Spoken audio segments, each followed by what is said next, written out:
Good evening and welcome to Celtic Rumours TV, 100 episode number 142 of the Bawz and Bovril podcast. It's me, Mark, tonight. Big Jerry Campsey boy, he's joining us. Paul and Terence are still on the injured table. Bobby Sutherland that's on the chat. Bobby's coming on as well. We'll put the link out for him shortly. Few shout outs to some of the lads in the forum. Richie, Tim Alloy, obviously Terence and Paul. We hope all the guys get well soon, get back to their fighting weights. Few other shout outs to JFP, We Unite Ireland, Malika 20 as well. I mean, to keep forgetting to give Mal a shout out. Who have we got in the chat? Red Scotland, nice to see you again, mate. I seen your comments on the other night's podcast. Thanks very much for them. There's Bobby. Evening, Bobby. Grot Bags, nice to see you. Martin, nice to see you again, mate. The links to our forum, celticrumours.co.uk, and everything else is in the link to the description box below. Remember to hit the like buttons, and if you want to come out to the forum or that, you're all more than welcome out there as well. You there, Jerry? Aye. Sure, I'm, mate. How we doing? Aye, I'm good, mate. I'm good. Good. Was they expecting that last night? Were you? Do you know, you can call me a liar, but I said to the boys at work and that yesterday, I fancied us to get something. I know it was a bit of a long shot, considering the way they've been playing in their league. But no, I think we're due a bit of luck. But over the moon with the performance in the first half, can't really have too many complaints. Second half, it was kind of expected. You knew that half time came at the wrong time for us. They managed to regroup and come back into it. But no, overall, I was happy with the performance. What about yourself? I was delighted with it, to be honest. I really was. I mean, obviously the score was a bit disappointing, but the actual performance, as you said, but it's just the three games really. It's been fine margins. It's kind of done us. Aye, well, and I mean, fair dues. You don't. Well, we got a point last night. You don't get anything for mibbies, and do you know what I mean? But you can see that we're improving at that level. I don't think any of the three teams have actually ran over the top of us, and even that's came back to Feyenoord when we had 9 men. I don't think they even took advantage of that difference or nothing. No, definitely not, mate. We've far from been embarrassed. There is signs of progress there. I mean, I think you look at some of the boys they had in their subs bench. They brought on that boys at Loriente for 35 million. Brought him on. Set up, was it Morata's the second goal? I mean, they're able to bring on boys like that. We're bringing on Nat James Phillips Forrest. alone. James Forrest. So, it's that shows you the kind of so-called golf in class. But no, I thought we held our own, and it's a bit disappointing. But as you say, with fine margins, we could be, you know what, we could be top of the league. Aye. So it just shows you we're heading in the right direction. And as Roger said when he came in, it's going to take time. It's not going to happen overnight. You heard it with Big Joe Hart at the end and all. He was saying we're getting so close. So no, I think we can be happy. We're showing signs, and we played some beautiful football last night again. So I think we're starting to click at the right time. Unfortunately, maybe a bit too late for Europe. All right, Bobby, there? Yeah, mate, how you doing? Aye, I'm good, mate. How are you? Aye, good. How you doing, Campsy, mate? Aye, yes, aye, good here. Just echoing what you guys were saying. You can't help but be chuffed with the first half, but what annoyed me most, and it's not being downbeat, is it's almost as if when we came out the second half we were sitting in instantly, and that just for me it's just a red flag straight away because we don't play well that way. We never have. So very happy with the first half, but I think the way we set up, everybody kind of seen it coming the second half because we just didn't have the same energy. We did look really tired towards the end. Well, not even a bit, even maybe the last half hour of the game, even 20 minutes, half an hour. And I think that's one of the reasons that Rodgers went to the three at the back. See if he'd stayed. See when he took Palmer off. See if he'd just kind of kept it like for like. I don't know if he'd have still got away with a draw out of that game. What did you make of the subs? And I know everybody was screaming for Scales to go to left back and take Taylor off, but I think I was probably one of them. We went to, obviously, he tweaked it. He could see what was happening, tweaked it. And Phillips done fine when he came on. He won his headers, his tackles.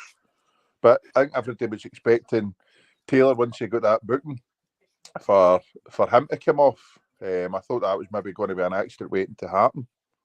I think the majority thought Awata would have been coming on to kind of tighten up the midfield, but I mean, you can understand.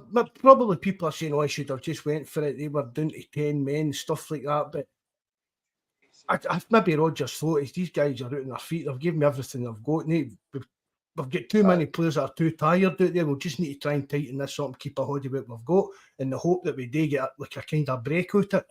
Evening, Northampton. Tim, nice to see you again, mate. Thanks very much for coming in, bud. So on that subject, Awata, do you see last night, now the previous pod was going on about who would you drop to have if you've got to put a CDM in there, and we're going on about Maeda, but you see the work rate that guy puts in. Imagine trying to sacrifice that for a CDM. I know. I mean, it's like, as Maeda, he brings so much to the team. He's not actually a very good player. But what he brings to the, do you know what I mean? It's like when JFP said the other week, but in the derby games, he keeps that Tavernier punt, he keeps that full side of their team pinned back, and that's one of their main attacking outlets. And tactically, the work rate he puts in and stuff like that, you can't fault him for it. But it's just sometimes he's actually got the ball at the feet. He doesn't look that the best really, but it's an important part of the tactics. That's basically it, isn't it? But see, it is definitely. But see if his final ball was spot on, he wouldn't be at Celtic because his work rate and his pace and all the rest of it. If he had a final ball on him, it'd be unreal. But no, I love a hard-working player, and you watched him last night. He's doing his best, back and forward, trying to hold up the ball. And then I was sitting watching it last night. I think if we had to sacrifice him for a CDM, I think would be a lot of bother because he's a great outball and a great release for the defence. So no, it's fine margins again. There, Martin saying they had a £35 million player on the bench that cost more than our whole team. That's what you were saying, Jerry. Do you know what I mean? That's a draw for Celtic. Considering some of the results we've had there the last couple of years in the Champions League, a draw against Atletico Madrid last night wasn't a bad result. No, definitely not, mate. I mean, you look at how they're doing, but where did Palmer pull the pace for? I never thought he had that pace in him. I think he's going to be a cracking player for us. One of my pals had said that before the game. Oh, he's going to be outstanding. Then I think a couple of guys in the chat had said it, and I thought, I need to give the boy time. I'd seen him some wee flashes of skill, and as I said before, I thought he was going to be Haksabanovic Mark II, all the wee flicks and tricks and no much in. But no, last night he was sensational, I thought. And deemed no good enough to go to Ibrox. Oh, aye. Who you kidding? Who you kidding? What do you think of Palmer, Bobby? Oh, I think he's brilliant. Honestly, he's one of the ones that, for what we've seen so far, he's been very good and he's looked promising. But he's going to have a spell where he's not going to be playing quite as well as that. But you take that sometimes as well, that when it's a new player in, he's got a wee bit of a bump now, and the fans are getting behind him. But there's going to be ups and downs for the guy as well. You can't expect him to be in and Jota's direct replacement. Do you know what I mean? But you can't really take anything away from him up to now. So, he's an able replacement for Jota, Bobby. This is what I'm saying. I think it'd be crazy all Celtic fans to say, "Oh, that's the Jota replacement." But if he keeps going the way he's going, then why not? But once you see a player starting off as well, you just expect at Celtic, and he's inevitably going to have a bad spell. Do you know what I mean? It's just a case of staying behind him, but I think he could be. I think he could. He's got that left wing nailed down. If you ask me now, Maida's on the other side. Do you know what I mean? I think he's had a better start than Jota had, Ways. Aye, I would agree with you there, Mark. Definitely. Do you know what I mean? So there's no reason why you can't. There's no reason why you can't be more effective than Jota for us. I mean, we've spoken about it. Jota, I know, isn't he? Aye, I mean, look him up on YouTube. Some of the free kicks and that he scores and stuff like that. But I mean, we're kind of right. Jota's away. Right, we get a right good wedge from him. But let's not be misty. I do it. Jota, there was a lot of games Jota didn't do much in. He's a bit up and down, wasn't he? Aye, there was long spells where he was on and he just wasn't clicking for him. Many times did they frustrate you by trying to beat his man too many times or one too many touches instead of passing it and stuff like that. To be honest with you, I think I probably prefer Palmer's style because he's a wee bit more direct. Jota back and forward, taking it by a guy, trying to take it by him again. Wee skills when he didn't really need to do skills. Palmer seems to be more takes it wherever he's taking it, head up, pass, shot, or whatever. He's always thinking. Jota could be a bit kind of, you know what I mean? But even look at it this way, you know, Bobby. Jota came for, was it Benfica he came for? Benfica B, aye. Right, he came for their reserves. Palmer's came for, he'd been playing games at a high level for a few years, do you know what I mean? Aye, definitely. So maybe he's a player, maybe he's at a level Jota would have been if he stayed at Celtic in 2 years' time. Do you get? That's what I'm saying. He's probably a bit more advanced in his career than Jota, so maybe that's how he's had a better start than Jota. Put it this way: like you get 25 million for Jota, and then you spend 3.5 million on him. That's the kind of model that we've been going with for how long now? Do you know what I mean? And again, it looks as if it's going to work out with him, didn't it? Really, that model. Evening, Liam. Nice to see you again, mate. Thanks, mate, very much for coming in. He's got that kind of wee bit of arrogance as well. This Palmer, I think he knows he's got it. Do you know what I mean? He's got that kind of coolness about him, and do you know what I mean? I don't think he's big-headed with it, but he seems to know that he knows what he's doing. Do you know what I mean? He's confident. He's confident in himself to do his job. Aye. Yeah, I was going to say that and all, Matt. I mean, that's technical. He scored against Lazio.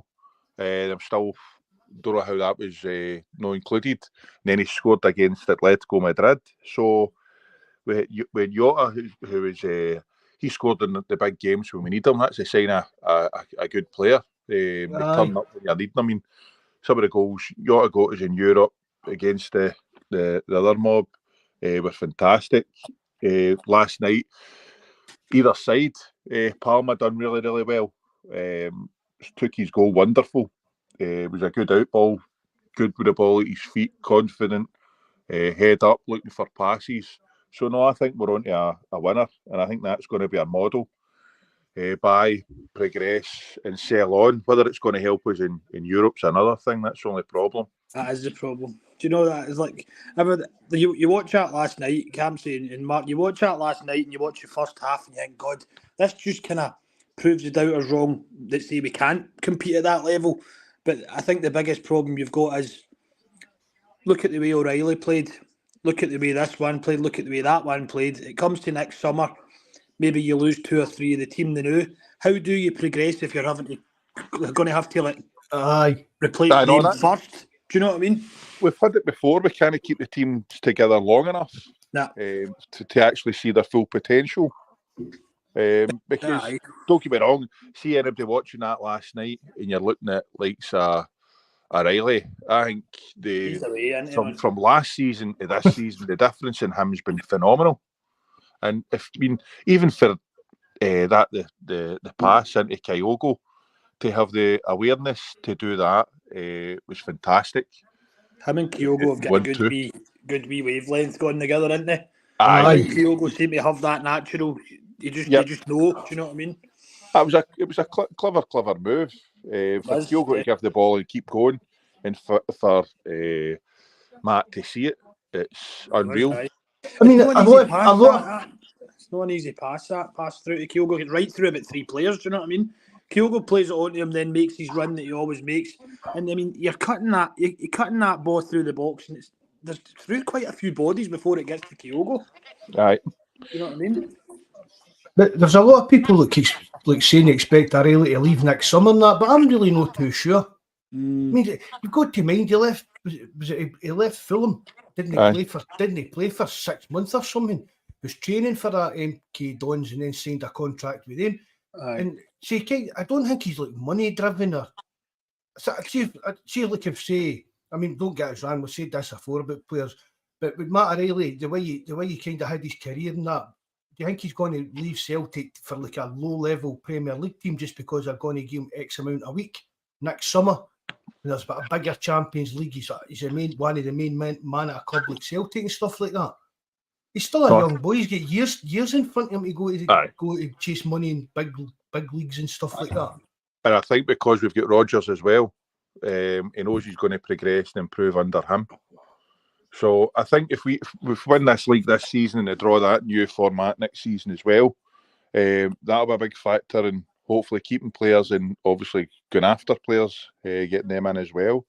But I thought whole team was fantastic. What about the referee last night? I thought he had a good game. I thought he helped rather than getting full body antics. But he had a few mistakes, but mistakes for kind of both sides. But he wasn't. No, he did. He wasn't really fond much for their shenanigans. Definitely no. The penalty was a bit soft, but they're getting softer and softer, these penalties. But if that's not the other end, they've been scheming to get it. Can't say. Do you know what I mean? That's how I look at penalties, stuff like that. I couldn't agree more, but it always seems to be we're on the receiving end of the shit decisions, if you like, especially in Europe. But it's a typical Simeone team, the way with their antics and all the rest of it, looking to get everybody booked. They're not a very good footballing team at all, though, aren't they? No.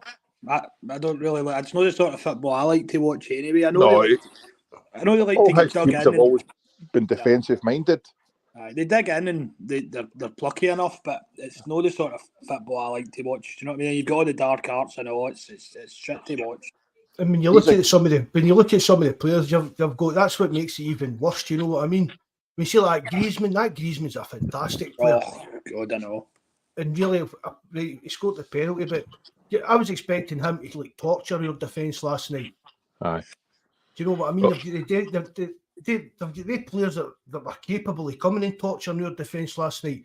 Well, look at they just don't play. They don't play football. That's basically it. The right back, Molina, World Cup winner. The centre mid, DePaul, World Cup winner. There was another player at Korea that came on in the second half, World Cup winner. That's 3 Argentinian World Cup winners in the squad alone. Do you know what I mean? Then you get Griezmann. That's not their name, Muggsy. No. And Evening, the Harry. keeper, Evening, Harry. he's Thanks decent. very much for coming in, Harry. Bud. Oblak. Oblak. Aye, He's he's one a of decent the keeper. best keepers in the world. Aye. He's a good keeper. I mean, what's the script with our keeper and all? Big Joe Hart getting to another penalty and all. I know, aye, okay, the boy scored the rebound, but that's 2-2. Is it no? He's getting near enough. He saved one and then he's getting near that. Did you notice at the end of the game, Joe Hart says, "Oh, I've not got long left." They were talking to him on the pitch, and he said, he says we're getting a wee bit closer to getting make the next step." Yep. He says, "But I probably won't see it. I've not got long left." He will only be here next season. No, his contract's something. I think he's always said he wants to end his time. I think it's at Shrewsbury or Oldham or something like that. Aye, Shrewsbury was it. His family, I didn't realise his family are still down south. His wife's never come up here, I didn't realise that. So he would go with my blessing and a big, massive thank you if he went at the end of this season. He's been an integral part of like the rejuvenation 100%. Of the club for Ange came in. Do you know what I mean? I voted for him that first season. I think my player of the year. Did you? Aye. Even just the experience in that he brought into the squad, helping the young guys, helping people settle in when they came into the country and that. And players have spoke about it and we've all heard the stories about him. He has a big personality in the dressing room, but he's like a nice guy. But he's not scared to voice his opinion. If he thinks you've done something wrong, he'll tell you that kind of thing. He's meant to be a crackpot and all. Aye. You need to be if you're a keeper. See that thing with, is it Rice? Did you see that story, Mark? I think you were talking about it one time, Declan Rice. He was trying to wind him up or something, and Joe Hart chased him round the training ground and beat him up when he caught him. I think it was obviously in a jokey way, but he supposedly can throw his body about. Do you know what I mean? You need that in a dressing room, though. You need a lot of strong kind of characters and people to voice their opinion when things aren't going right. You're not wanting a group of yes men. You're wanting them to have an opinion and be winners. You want the guys to be running your dressing room. See the guys like Joe Hart, Cal McGregor. You want them rather kind of. I'm not wanting to call them wasters, but the cliques like we've seen before that have broke. You know what I mean? They've not doing the morale stuff well, like under Ronnie and stuff like that. Do you know what I mean? You need good characters rather than jokers. Do you know what I mean? The jokers and the kind of slackers and the kind of party boys that are taking out your dressing room. Your team's never going to do well. We spoke about it. We spoke about it all night, Jerry. It was at Liverpool with their white suits and stuff like that on the FA Cup fight. When you're running about, prancing about, do all that, Kerry, and the guys are in charge of your dressing room, you're never going to be a winning, successful team. Imagine Man United had like 4 or 5 guys that were like Beckham. All kind of see the guys like Roy Keane and Scholes and even Giggs are like to a party, but you was still all about the business on the pitch and that. But imagine if they've never won half the trophies that they would have. No. That's exactly it. The footballer's not going to get anywhere with any desire and a good attitude nowadays. You need to be a consummate professional to do well in the game now. That's what that's where you've got to. You can't speak highly enough of the Asian boys because they prepare right. They've got the right attitude. Do you know what I mean? All the Japanese and the Koreans and that, they're committed as anything. Do you know what I mean? Right. They train right, they eat right. You know what I mean? You don't see them bevving at the weekend, that's for sure. No. It's just like part of it's kind of their culture, isn't it? Whether they're working as a road sweeper or a CEO of a company or playing professional football, there's certain ways that they just approach everything in their life. Look at Hatate when he came off last night. Obviously, he looked as if he was greeting and he was distraught, but he still turned around and bowed before he went off. Aye. You know what I mean? What did you think of Bernardo last night? I think he tired quite badly the second half, but he looks kind of quite strong and good on the ball, though. Do you know what I mean? I was impressed with him last night. That was the first picture that I've seen him. For I think it would a lot is for a long duration. But I'll be honest, see when Hatate went down, it wasn't. I forgot. It wasn't who I thought he was going to bring on. I was trying to think, who's he going to bring on now? Would it have been a lot, but it was way too early to bring on somebody like him, in my opinion. I know, but I think Bernardo's more of I think from what I've seen when he joined, I think he's more like an attacking midfielder. Aye. Oh, I know he is. You could see that last night. But I was impressed. after me saying the other night there, you Matt, do you think it's he'll be getting hunted in January? I was hoping we've got an option to sign him. There is an option to buy for him. Same deal as same kind of structured deal as the Jota deal. That was part of the thing that he did. But don't know the price, but he says it's first dibs if he wants to stay and you want to pay. Do you know what I mean? I don't know what the price was though. But that's the thing about it. It's like I keep saying, you can't judge these players if they're only getting flung on for 5 and 6 minutes at the end of a game. That's it, mate. And they're Bernardo. 99% of Celtic fans' opinion of Bernardo changed overnight after last night's game. Yep. Do you know what I mean? Everybody, he's quite a big unit, I know. Aye. Big solid boy. He didn't shirk out him any tackles in that. Do you know what I mean? I really was impressed with him. Maybe we said that I did look a bit jaded and tired towards the end, but once he gets his fitness up to speed and that, I think we could have a cracking player in my hands here as well. Even if you touch wood, I'm wrong, but could that be Hatate's replacement for next summer?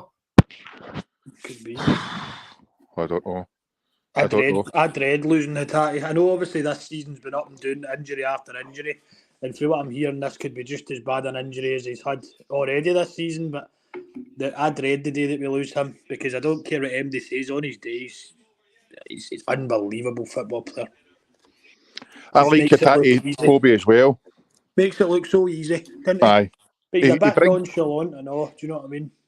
He gets us forward as well. He carries the ball well. So he does give it away, but none of them are perfect. They're going to make mistakes. I think that's probably just due to his age. And you know, it's one of the ones where he knows he's good on the ball. He knows he's got a turn of pace. He knows that he can do this and that. But I think sometimes maybe he's potentially thinking, when it's in the league certainly anyway, that he thinks, well, maybe I'll just try this and try that, because he knows he's throwing it against the opposition in Scotland anyway. Do you know what I mean? But when he does these mistakes in Europe, usually they get punished. Do you know what I mean? Well, that's like at any level. Do you know, at any level? That's for any player. But I mean, it's like we're not got to harp on about it, because I thought Cal McGregor's actually showed up no bad the last few games in Europe. Yeah, he was good. Daft made mistakes that McGregor made where he got away with it in Scotland, and at European level, it cost us goals. It cost us a couple of goals. You know what I mean? Yep. Mm-hmm.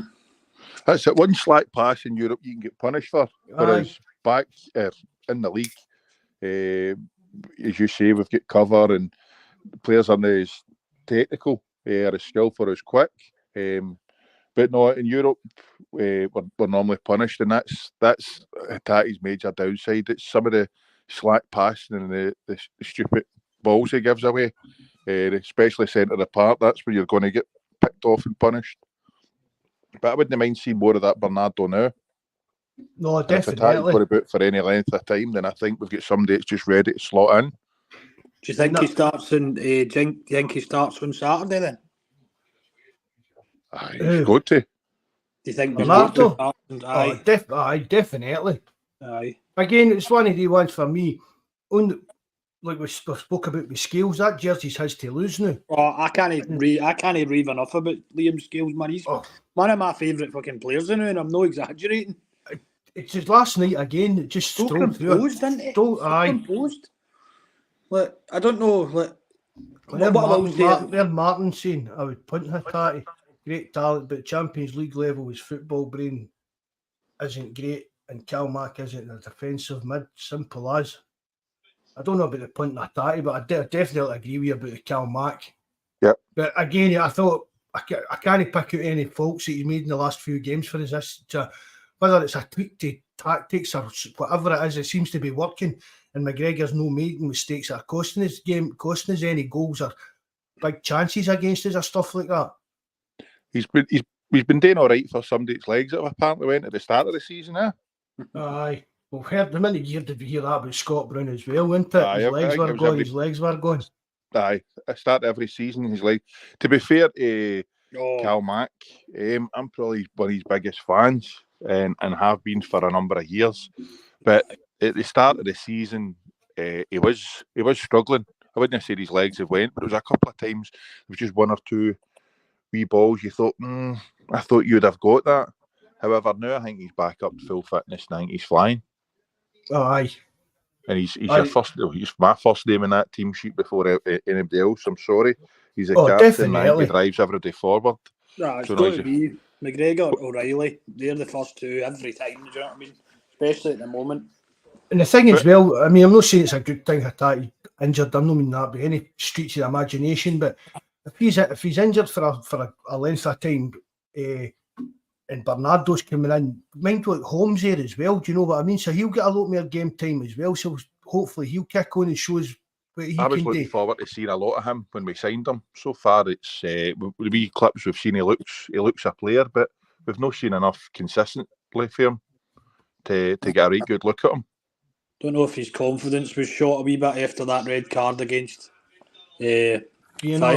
Aye, because you haven't seen him. Well, I think he had a wee cameo. He came off the bench in a league game following that match. But but then when we were talking about it in live chat, Bobby, he was probably dropped at the weekend here because of Europe, because he was banned last night. Yeah. So I mean, don't get me wrong. Brendan will shoot up Aaron Brownie's shooters and that. Tell him not to worry about it. It wasn't as if it was a bad red care that you're with to your son. You need to pack that in before you end up getting that kind of reputation kind of thing. It was just an inexperienced, just a very young player, inexperienced. That's exactly the word, Bobby. Inexperienced. I was just eager, overly eager, and just. Do you know what I mean? You can imagine if you were a young boy playing for Celtic, you would do the exact same thing. Do you know what I mean? He wasn't trying to hurt him. It was just kind of a bit. I'd probably get sent off. I'd probably get sent off every week if I was playing for Celtic. So would I. I would.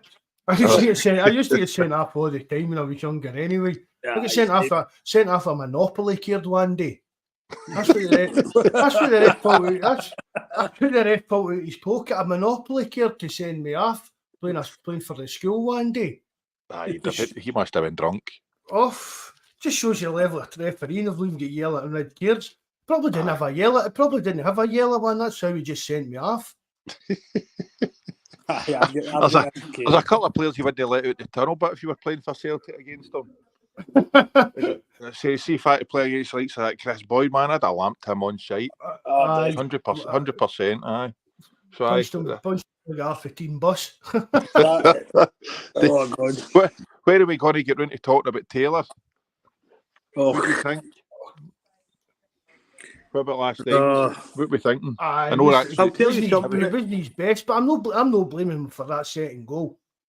He could have pushed it. I know. Obviously, it's easy when you're sitting in the house watching it, or even if you're at the game. I don't know what the view like was of it, but I thought there was, without doubt, he could have pressed higher up. He could have went for it, but see if he'd went for it and missed, all the boy to do was a skip past him. There was a boy taking outside, so he was kind of caught 2-1. He should have took the risk to go and get the ball. I definitely think he should have. But he was already heading out, and then he went back the way. Do you know what I mean? To me, he looked as if he was going, and then do you know what I mean? He shut his cell a wee bit. That's the way I viewed it anyway. But then, right, that's Taylor messed up there. But where was our two centre backs? Where was Carter Vickers? And where was that? Alistair Johnson wasn't even marking a man. He's meant to be the back post man. Alistair Johnson, I thought, was, as always, very sound defensively, but it was horrendous going forward last night, I thought. I need to disagree. See, since he's come back from his injury, I don't know if he's been just as good. I would agree with that, Camsey, but I just, you always get a solid defensive performance. If he's going for a 50-50 or chasing the ball, he's still getting it, but the other parts of his game, he's not playing at the same level as we've seen him playing. He doesn't look his overall game. I know what you mean by that, Bobby. But the thing is, I agree. The both goals, Taylor. I mean, I can only imagine my boy would have been screaming at the TV. He's no Taylor fan at all. However, last night the penalty, right? It's soft, but they're given, and then every time, innit? At first, when the ball kind of broke, and I seen Taylor, and I thought I was screaming at him. How did he not go for it? But after watching it a couple of times, I think that boy would have skipped past him if he'd went for it, and he'd have been wide open, and I would have been getting ridiculed big time for making an arse himself and diving in. The goal, then, see the second goal, we were saying that Taylor hesitated. I thought Carter Vickers' position in the box was horrific as well. Aye, Just gets right definitely. on it. It goes in front, it goes behind him and over him. You're like, and he's like, almost looked as if, I did try to get to it, but you're like, you're nowhere there. Do you know what I mean? And then you need to give him credit where credit's due. What a pass! To set up Maeda. Oh God, man, that finish for that Maratta with the heat. I know that was he's but give him that another 9 times out of 10. That's gone miles past the post, miles there, and somebody will even go for a throw-in. Do you know what I mean? Well, he's one of the players that go like Lennon hit the nail on the head. We talked about Samaras. When he turns up, and then other times it could be a 2 out of 10. He looks disinterested. It looks as if he couldn't have hit water if he fell out a boat. I was just going to say the exact same thing before the match. Martin O'Neill and Neil Lennon were saying that he's one he's never really found a home, but I think he might have found it at Atletico this time round. But obviously, remember, he was at Chelsea and that and all, and he couldn't fucking pick his arse. Do you know what I mean? Aye, Juventus, Chelsea, them all. But you don't get all these teams and nobody a half Real Madrid player. Remember, he was at Real Madrid as well. Do you know what I mean? I know he's on his game. He can finish, but I'm talking about Taylor for him. His ball through to Maeda was fantastic. Need to give him credit, but that's due. No many would have been able to thread that. Well, see, the thing is, like what you were saying, it's a wee bit off the subject for there, but you were talking about before, and he said like when Rodgers noticed that you had to match them up in the second half, I think it was probably the right thing to do. But it's also one of the ones where it was as if he was just trying to match them up, and it kind of did. It did kind of affect how we wanted to go moving forward. But maybe if we'd stuck with it, if possible, then they get the red card. We could have went proper gung ho at that point. Do you know what I mean? It's all this buts and maybes, Bobby. I know. And see if he'd done that and we end up getting beat 3-2. Imagine even the reaction on here and the reaction on. Do you know what I mean? So, as I said earlier, the players, you could tell they were dead in their feet, which we'll probably maybe talk about as the fitness level dropped a bit for hands left. But they were out in their feet, and Rodgers had maybe thought, we'll shut up shop, and if we can nick something, we nick something, but I'm going to make sure we're no losing this game tonight. Well, how don't we throw the toys out the pram and say it's because of the extra day? They've had the extra day's rest and recovery that we had to play this Sunday. But I'll tell you something, in my opinion anyway, Rodgers has improved as a manager as well since his last spell. Would you have seen him making any changes last night? No, definitely. I think he's a better manager. He's always been very well known for. He's always been known for being tactically flexible, and he's always got an idea and a plan, like game to game, opponent to opponent. But his first time round at Celtic, it was the way that we approached European games was just amateur. You were wanting to watch it behind the sofa. But do you think maybe a lot? I mean, Liverpool. You're at Liverpool. It's like being in a way. It's been at Celtic. They're expected to win every week, and majority of games Liverpool they win. Aye. So he's had that time at Liverpool, nearly won the league with them. Then he came up to us. He's been the same kind of thing, expected to win every week and kind of easily winning every week for most of the time. But then he's went to Leicester. That's a different kettle of fish. Right, what you mean? He had to adapt. He's obviously always known how to set up against this, how to set up against that. But he's been kind of ruined for choice at Liverpool and Celtic. But then at Leicester, he's a kind of underdog, a bit an underdog. Needs to think about other ways to counter tactics rather than just. I've got better players, so I just need to put more better players on the park. We'll get a goal. You need to actually work tactically more. As I've said before, we spoke about it on night camps. Gone toe-to-toe with Barca and PSG. You're just only getting a pumping. Frightening. But he got Liverpool to a semi-final of the Europa League. So they're still playing good teams to get to that level in Europe. Do you know what I mean? So has he learned for that kind of side? Well, that you can't just get gung-ho. Previously, we used to say Rodgers, it was all ego with him, and he wouldn't have changed the way his team set up and the way his teams played, that it was all about ego. And that's, but as you say, he's had to go to Leicester, who weren't going to be paying, they won the league, right? Okay, but they weren't going to be playing top dollar and big bucks for all the players. They were looking for him to produce with relative in their terms very little, and then he's come back up here. He's obviously learned. He's no ended very well. However, he did do well when he was down there. He's come back up here, different. No different mentality. He's still want to win, but he's maybe got a different outlook. I mean, last night I don't think he'd have made some of the changes and tweaks that he did last time around, where we'd all be screaming for, look, we can't be going toe to toe with PSG, Barca, and all the rest of them. We've maybe got to be, but he was always like previously he'd done the other team's team talk because they all knew how we were going to set up. We weren't going to deviate for that. So the teams knew how to combat us when it was easy. But now, last night, he's got wee tweaks. He's dropping the three at the back. He's got the potential to put a CDM in there if he needs, and he's prepared to use it. So I'm over the moon that he's back. Well, you need to remember as well that when he first went down to Leicester, he had 2 5th-place finishes in a row in the Premier League his first 2 seasons. Aye. And he also won the FA Cup for the first time in 60 years or something with Leicester. Do you know what I mean? So he did go down there and do very well. Everybody just seemed to obviously stick on the last season. But that was just they ran out of money. That's basically what went wrong at Leicester. They ran out of money. Aye. Yep. Well, Rodgers told the chairman at the start of that season, if we don't invest to kick on to the next level, we'll be in a relegation battle. That was his words at the start of that season. He spent the money in the training ground, didn't he? Yeah, but I think they fell into a bit of a trap like Spurs did. Relying Jamie Vardy will always pull us out a hole, wouldn't it? Spurs always had Harry Kane to get them a goal to pull them out of holes, kind of thing. Right. That's another player that wouldn't go to turn off to play him. Who, Harry Kane? No, Vardy. Oh, aye. I hate him, man. I know what you mean. It's the face, isn't it? He's got that attitude about him. You just love to crack him in the jaw, man. It's not just that. It's that the wife of his and all, man. She does my boxing too. It's like that thing. Me, I'm what. All the wags got on my wick, man. Aye. What you saying there, Bobby? I'm saying, talking about ones where it's just purely with their face. That Cantwell's number 1.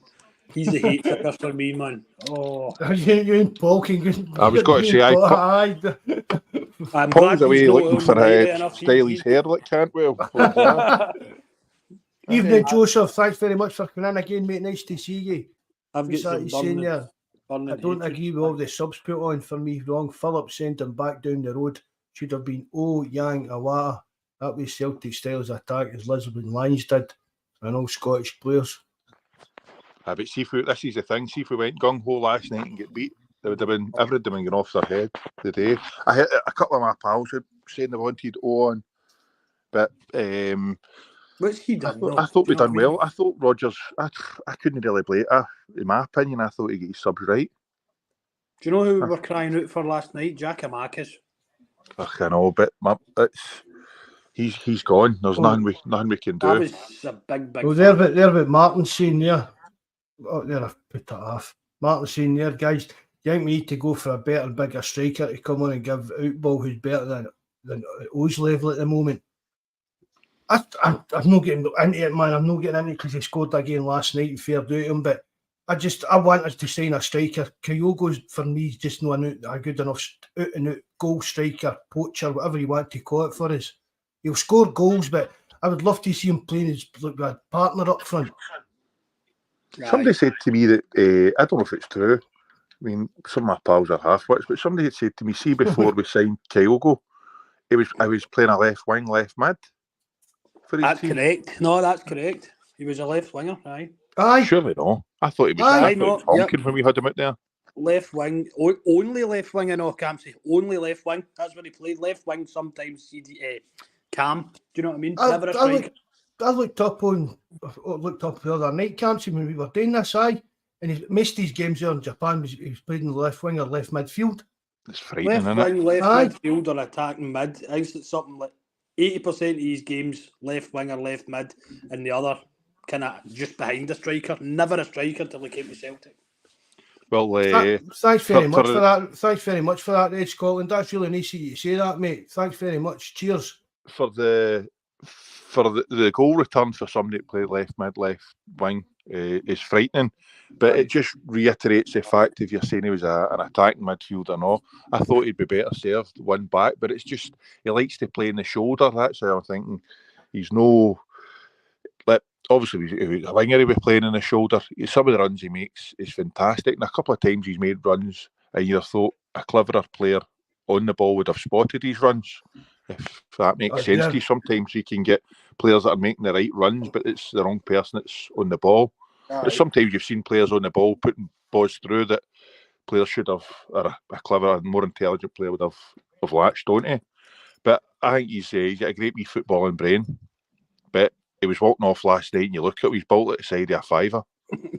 And you're just worried that somebody does give him a bang and that's him out. And as JFP said, we're relying on O.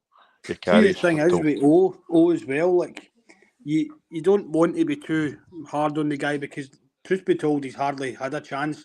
No. But I'll be honest with you, I'm not a big lover of the guy. On what we've seen, I think he's a bit cumbersome and a bit kind of daft looking, to be honest with you. He holds the ball up quite well here or there, but and I know obviously I was saying about Giakoumakis. If you're talking about Giakoumakis and O, there's only going to be one winner for me out of the two. If you had a choice of one of the two, a million %.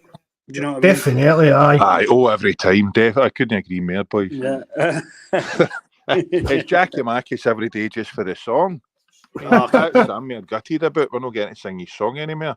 I was a big fan of the big chap, so I used to rave about him all the time.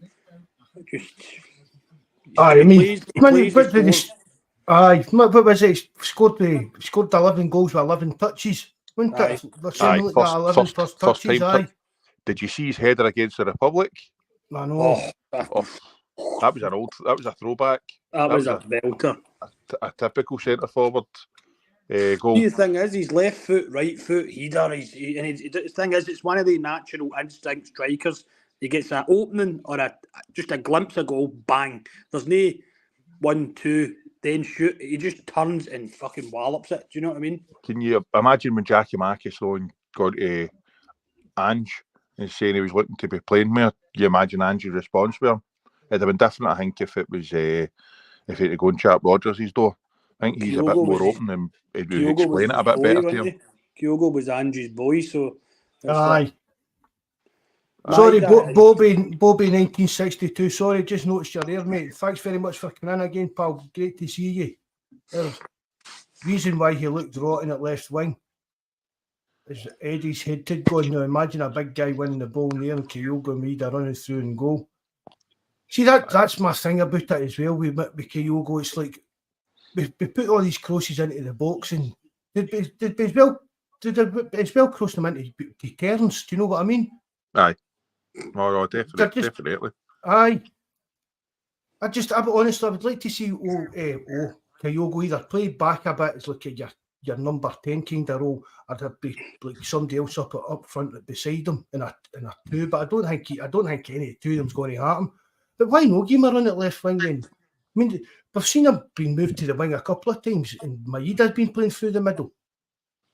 But I don't think Maeda's any. I wouldn't like to go any length of time with Maeda being our main striker. To be honest, I think that could cause its own kind of problems. But people think when I talk about Kyogo, I'm kind of running him down and stuff like that. I just don't think he's. I don't know. It's just no. Last night there was an example. Matt O'Reilly cut the ball back, and there was nobody even near it. Aye. Right, and Gary Hooper would have been there. Lee Griffiths would have been there. Do you know what I mean? Chris in that 6-yard box. Aye. Kyogo's no that kind of goal poacher kind of player for me. That's what I mean when as I say, I'm not putting him down. He's a great player, but I just don't think he's that good at being an out-and-out striker at the higher level. Obviously, in Scotland, he's scoring plenty of goals and getting away with whatever way he wants to play the game. But even at that, he's not been prolific in Scotland this season as he's been previously. The Rodgers has obviously tweaked it a bit. I wouldn't be surprised if talking about like the striking options. I wouldn't be surprised if Big O ends up off skate, to be honest with you, because he can't be happy with the minutes he's getting. He usually comes on 3 minutes to go, 2 minutes to go. Okay, sometimes he gets 15 minutes, but you can see when he comes on, he's like, need to score. Need to. He's Aye. do you know what I mean? He's Some doing maybe been trying too hard because he's only. I've said that before. But you can't. It's like home. We've seen me flashes at home, and he looks as if he could be a good player. But we've seen flashes at home, and he doesn't look as if he could be a good player. But we need to see them a bit more before we actually decide whether they're going to be good enough or not. Good night, Martin. Good night, Martin. Thanks very much for coming in. I will be back. We'll be back on Sunday night, mate. Aye, definitely. Striker's the hardest position in the park to play, and if you're only getting a couple of minutes to try and show you can do, it's not ideal. But we need to remember he's still a young man in a total new environment, new culture, new club. He's got to be given time, and you can't just maybe after 6 months or so say that. How long's he been here now? Is it a year? 6 months? About a year? Oh, aye. January. Aye. So he's here nearly a year, so you've got to give him a wee bit more time. And the one thing he needs is games. He's got to get games. So once he's had a few run of games, that's when we can judge him. I think we're maybe writing the boy off a wee bit too soon. And as you've said before, Mark, I think he might be a Rodgers type of player. I thought right away. I thought that. I said it to Paul the day he signed it. I seen him in that. It was like just because he's got a bit of muscle about him and stuff. I thought he's exactly the type of player that Rodgers likes as a striker. When you get back to Dembele, Edward, do you know what I mean? Guys like that. Aye. Bobby, you've obviously forgot to tell everybody to hit the like and subscribe button. Have you know? No, it's not working out very well, is it? No, you need to get it. It's normally you're the first one in to tell everybody to like and subscribe. Mod Central. I don't see the reason is it because I've said to Mark before, when I'm in the live chat, I don't seem to be able to comment in. Like when I'm in the actual chat with you guys, I'm not able to kind of chat with the other guys, if you know what I mean. Aye, that's Mark muted you. Did he not tell you? Aye. Can you not see the chat, Bobby? No, through the studio thing, no. I can see it, but I can't comment, if you know what I mean. Aye, because you need. I'm terrible, Mark. I'll tell you with technology, but I think you need to log into your account and do it that way. Aye, because I've noticed that before. There's the real Bobby asking if you think Turnbull's got to be off in January. Who do you think, Mark? Aye, good fancy it in there. Aye. Either January for what 500,000 maybe. Yeah. You know what I mean? Or the summer in a freebie, I think. Might go and loan to Motherwell or something just for like good quality game time or something as well. Do you know what I mean? Somewhere he knows. His contract's up. So you get into England. Turnbull got a decent move. Not a great move. Do you know what I mean? I can remember maybe 2 years ago, West Ham. Moyes was meant to be a big fan of him when he was younger and kept an eye on him. But obviously he's seen what we've seen if he came back for that injury. But Norwich were big on in mind. Norwich as well. Norwich or us basically was when he meant to signed the first time round. He was sitting there with Lennon, and you thought he'd signed before the issue cropped up. It was basically that we'd beat Norwich to him. Do you know what I mean? But I thought he was going to be a wonderful player for us. Aye. Just another one name it's not worked out, but isn't it? I don't know whether it's a combination of the injury or too big a jump or that, but when he was at Motherwell, I actually thought he was 2-footed when he was at Motherwell, to be honest, but it just always seems if he had that extra kind of yard of space around about him when he had the ball and he'd his head up, looking for making forward passes. He's one of the players that when we said you want him to do well. Aye. Definitely. You want him to do well, kind of young local guy, grew up a Celtic supporter and stuff like that. So you hope that the day come and do well for us. But I think that injury triggered him, didn't it? Really, he's not progressed at all at Celtic. I don't know. It's hard to say that if he has lost a wee bit of pace because we're trying to play a quicker game of football, he seems to slow things down. Aye. So it's probably better for his career if he moved on in January. Aye, definitely. The thing I think with Turnbull as well is he doesn't strike me as a fighter, if you know what I mean. Like, see when he's no in the team, I think he'd be a bit kind of down in the dumps kind of thing. He wouldn't be like I'm going to prove myself and get myself back in. I think he's resigned to not being in the Celtic team at this point. So Do you know what I mean? A bit Scott Bainey, you're putting him in the same, that kind of bracket. No, I don't know so much. I think every time he pulls the jersey on, he'll give his all and stuff, but I just feel as if he's realised his time's up. The options that are in that Celtic midfield, he's getting no chance. Do you know what I mean? No. Yeah, he probably knows that. What about Yang? Have you been? I know he wasn't playing last night, but put you thinking of him, Bobby? Do you think he's going to cut the mustard? What I like about him is in the sense that he's very like Maida with the pressing side of his game. Like he'll run up and down. But again, too early to really judge. But in wee spells, I think he's looked as if he could be a good one. But I'd definitely give him more time anyway to judge. Definitely. He's another one, but isn't he just what we're talking about? It's one of the ones that you've seen wee flashes that he could be a decent player, but we need to see more of them. Aye. He's good at taking a man on. He's not scared to actually have a go. Do you know what I mean? He's no one that hangs back. He gets the ball, he puts his head down, he tries to go direct and take a man on. I like that. Celtic fans like that. Do you know what I mean? We've got good competition for Look at places in midfield. The goal that O'Reilly scored up at Pataudry, that was all Yang that made that. Do you know what I mean? Yep. That was a great goal, and that's what you like to see. He gets the ball. He had a wee bit of a trick, a wee step over, but he was away. He played the ball, goal. Do you know what I mean? I think he could be a good one, but Palmer's probably come onto a game at the worst time for Yang, if you know what I mean. Aye. It's going to be Yang and Maida all the way now, I would say. Aye, that'll be our strongest. I think Bernardo will be starting Saturday against Hibs. We'll see how we go on against them. What are you thinking? Oh, it's one of the places, and it didn't used to be, but in recent years, it's one of the kind of, you just want out the road, anyone and get out of there. Oh, I think they're under this new guy. They're looking to try and get the ball down and play football. We went 4-4-2 against Rangers at Ibrox last week, which I thought was suicide. You know what I mean? He went in attacking like a 4-4-2, almost a 4-2-4, and try to go for it. And I thought, but did you see some of the games that Beale had? It was different when it was Beale. They were terrible. So if I was a manager going there with him, I'd have been looking to go and try and attack them.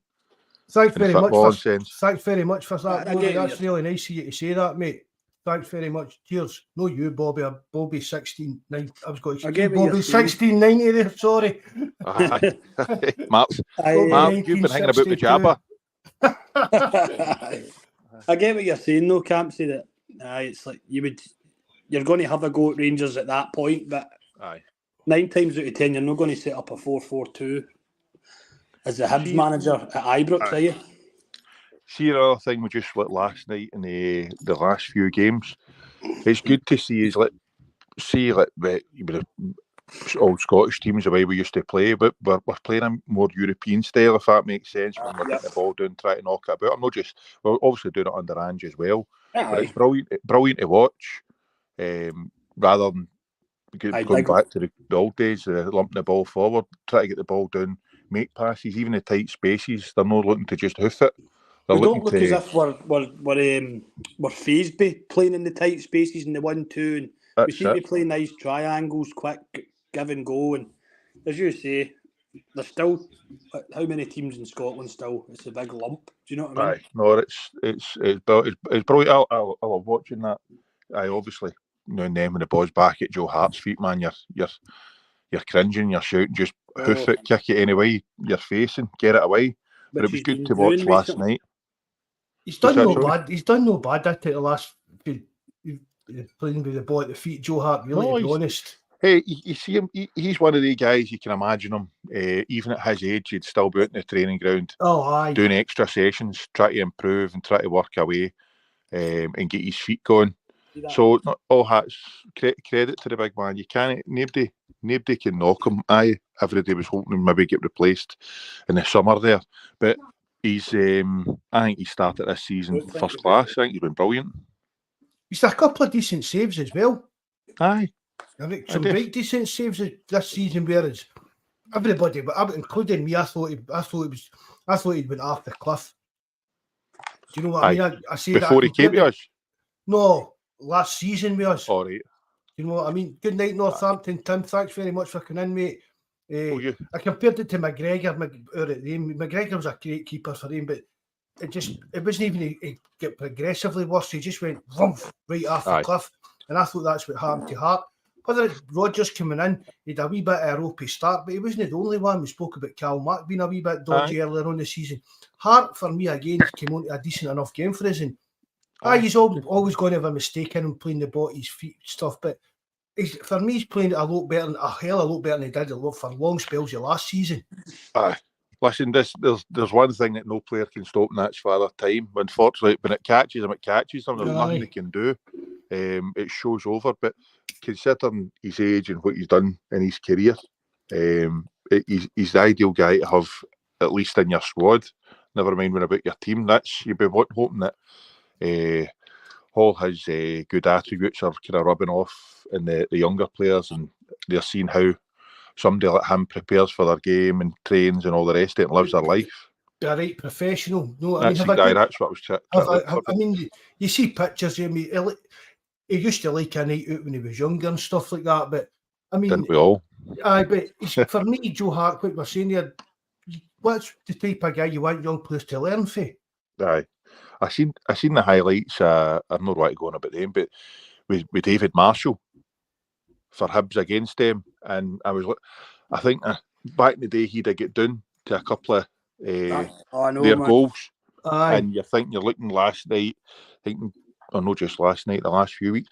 Joe's still good enough to get down quick, early.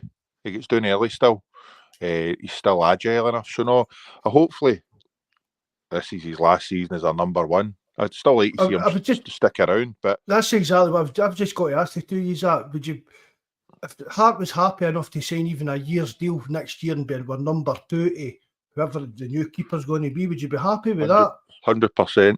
The talk is that Celtic would prefer it if he maybe would sign a new deal. So, as far as the club's concerned, I think they would like him to stay in some capacity anyway. But I would say, I would definitely have him as a number 2. Aye. Somebody there. If a new keeper takes a bit of bedding in, whatever, just get Joe Hart to play a couple of games. Aye, it's all comes down. I mean, you'd leave the decision down to him. He's been a great servant for these 2 years we've had him. Considering what he went through in the couple of seasons before that, getting written off, but he's got a bit of bottle about him and all, because he went away over to Italy, Torino, try to learn the language and do everything he could. He's took all the knocks, he's come up here and he's been a brilliant servant. But if he's wanting to go back down the road, I would have no qualms. But if he was up for staying for another season, it's to tide us over, because I'll be honest, I've seen a few games Toby's been in, and there's nothing about that boy that tells me that he's going to make it at Celtic. I've seen him against their reserves, and I thought he was. I thought he was honking. I'm trying to find it. Oh, I've lost it. No, there we go. Toby alert. That Toby alert tonight. Sorry, Paul. I hope he's all right. But no, it's not my cup of tea. But I mean, let's be honest. You would need to be an exceptional young goalkeeper at 21 or 22 to come in and take our Celtic goalkeeper.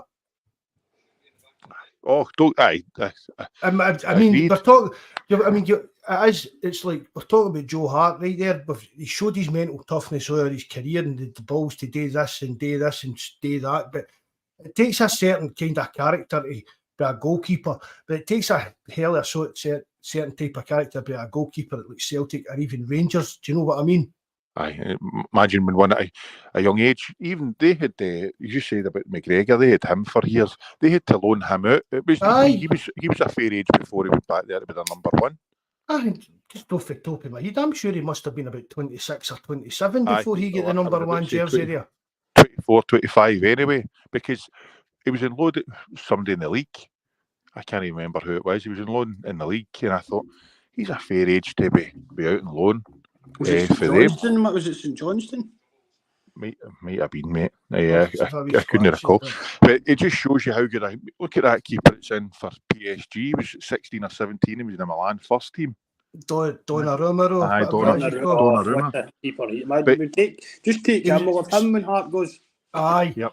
St Johnson and Dunfermline he went in loan to. It was That's Dunfermline. right, I was aye. thinking that. It was Dunfermline. Imagine an 18-year-old. It's bad enough being an 18-year-old first team player at Celtic, or getting in the first team player for Celtic at that age. It's bad enough being an 18-year-old. It's bad enough being an 18-year-old walking into any job. Aye, well, that's true. Imagine think back to when you were 18 or whatever, you walking into your first job. Especially Nick and 18-year-olds now, man. Jesus. Aye. Oh, I know. Aye.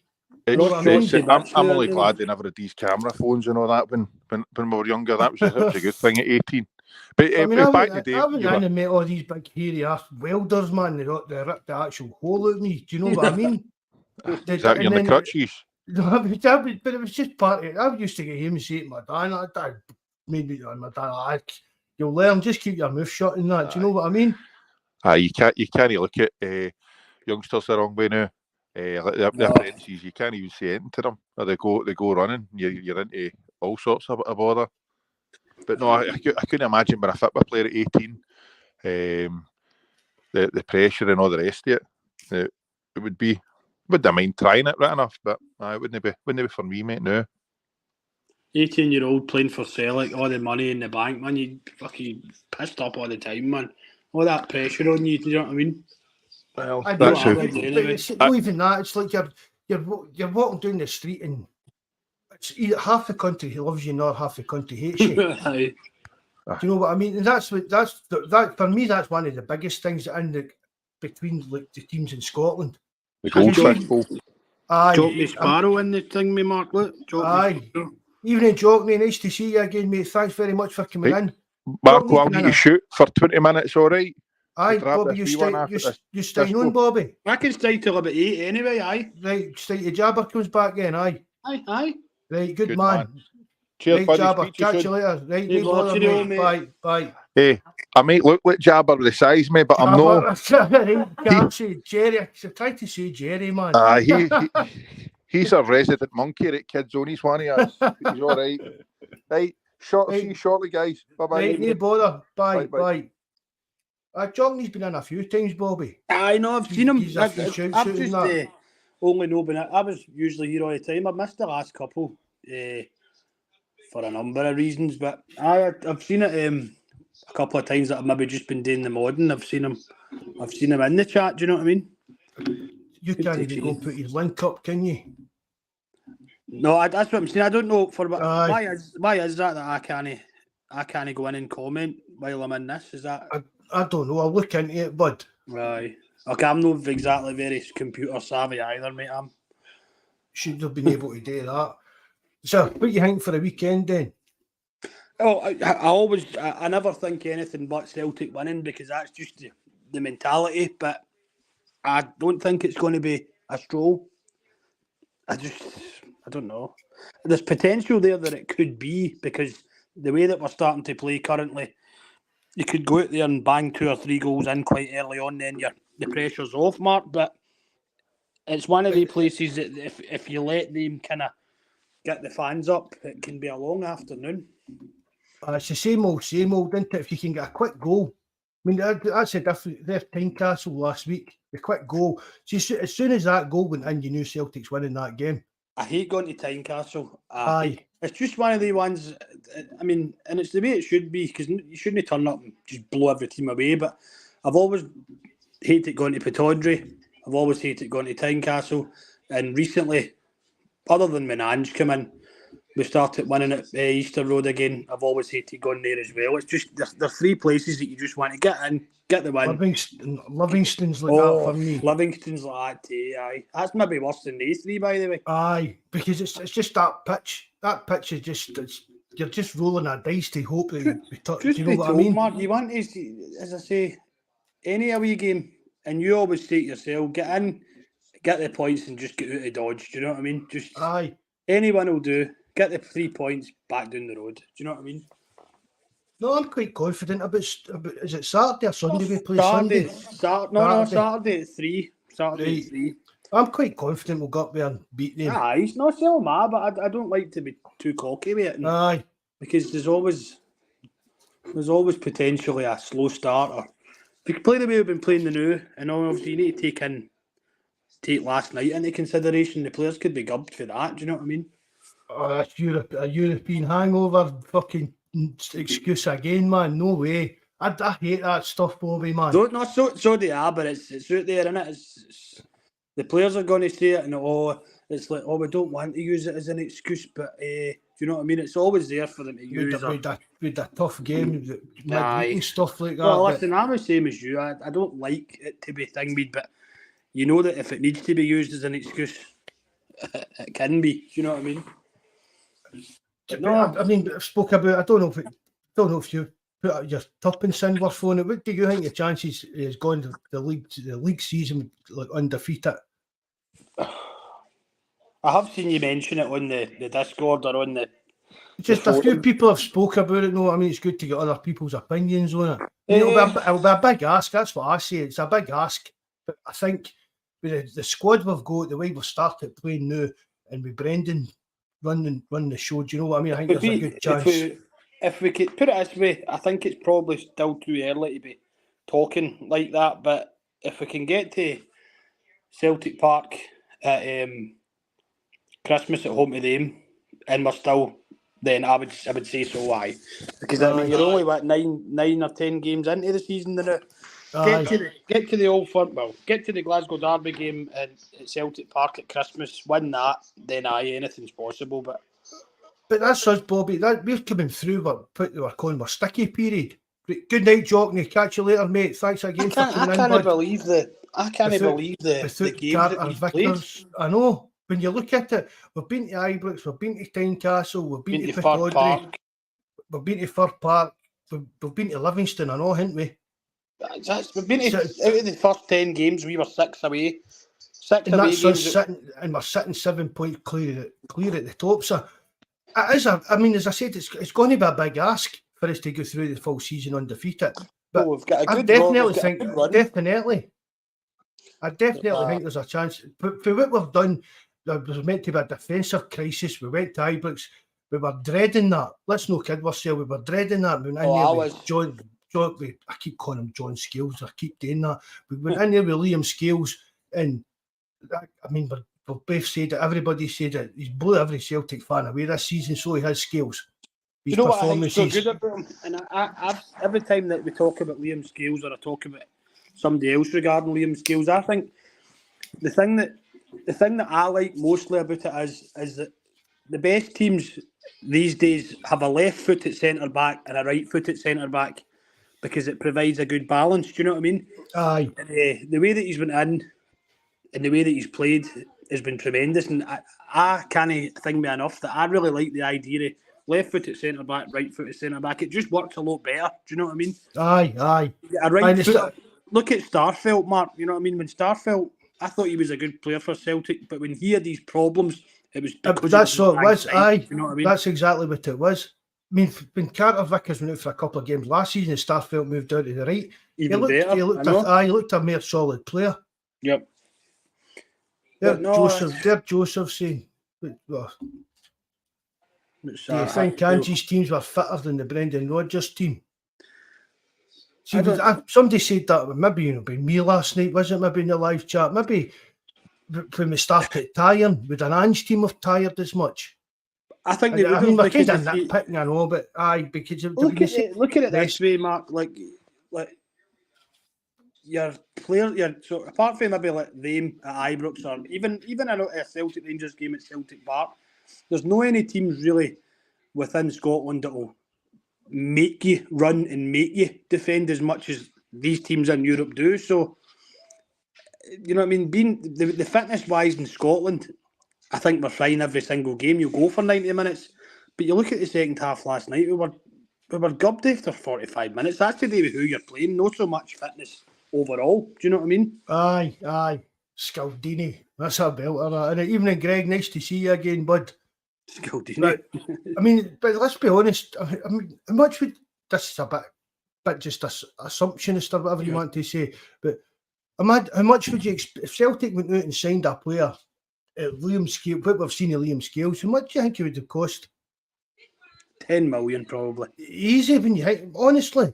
And that's probably been generous because the prices these days are insane anyway. You know, you could be starting at 6, 7, 8 million anyway, and then it's. I mean, I don't think that anybody in the live chat, anybody that listens back, any that have ever been on here, had gave Scales any chance of being a Celtic player this season. Well, to be honest, you look at him when he first came in. When he first came in, I don't mean to sound horrible, but he didn't look all that when he first signed for us, did he? No, do you know what I mean? No. You were thinking, oh, God, he's a stinker. It just shows you what confidence does. He did play well when he was up at Aberdeen, right? But again, you thought, well, fair play to him, he can get back to Aberdeen. Nobody's seen it. No. And it was basically because of the injury problems we had that he's get his chance. And I mean, talk about taking your chance. Do you know what I mean? Good night, Liam, mate. Good night, bud. The thing is, as well, Mark, it's like I know obviously we spent. What did we spend on the big boy Naurovsky? Was that maybe like 4 million or something on him? It was roughly that, wasn't it? So you would like to. A lot of people would assume that when he's back up to full fitness, that he should just walk back in. But I'm not really. I don't believe in that kind of that mindset at all. Why should Scales be put out the team? No chance. I mean? He's done everything. He's done everything to hold on to that jersey. It's even what he's done so far. You could even forgive him having a poor game at the weekend. You know what I mean? You can't. He's at that kind of level. It's like, I mean, Carter Vickers did bad games and nobody gives him pelters and goes on about them for weeks. But probably when Scales does, that will happen. Carter Vickers is obviously he was at fault with the winning goal for Lazio. You could see that positionally he was a wee bit all over the shop last night. But Carter Vickers, give him another month and he'll be flying again. Aye, but he'll still have the odd bad game. No, that's what I'm saying. What I mean, and that's what his bad games are probably going to likely happen to now. Is what I'm. Do you know what I mean? Aye, because once he's up to full bung, I don't see it.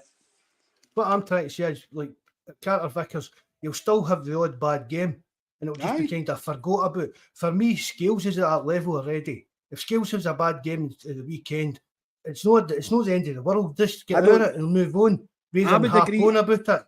I would agree with you, and that's how you see it. That's how I see it. But I'll be brutally honest with you. I think there's a lot of Celtic fans that would probably get turned right on him if he had a bad game or two. Aye, definitely. There's a lot of fickle fans, and it's like, oh, this is him showing his true thing. We get the big Polish boy in, and no, for me, he would need to have a really bad run of games for me to be wanting to have him out of the team. A big dropping for him. And I can't see it. His confidence is sky high now. And I mean, but even Champions League level, and he just seems to strolling it. He just never looks flustered. Never. See, the thing I like about him is like see when he goes in for a tackle, He doesn't like kind of pussyfoot about. He just, don't get me wrong, maybe it'll be his detriment here or there, and he might get a wee fouls because he has done that as well. But he puts the foot in, and he's strong. Do you know what I mean? That's the good thing about him. It doesn't mind.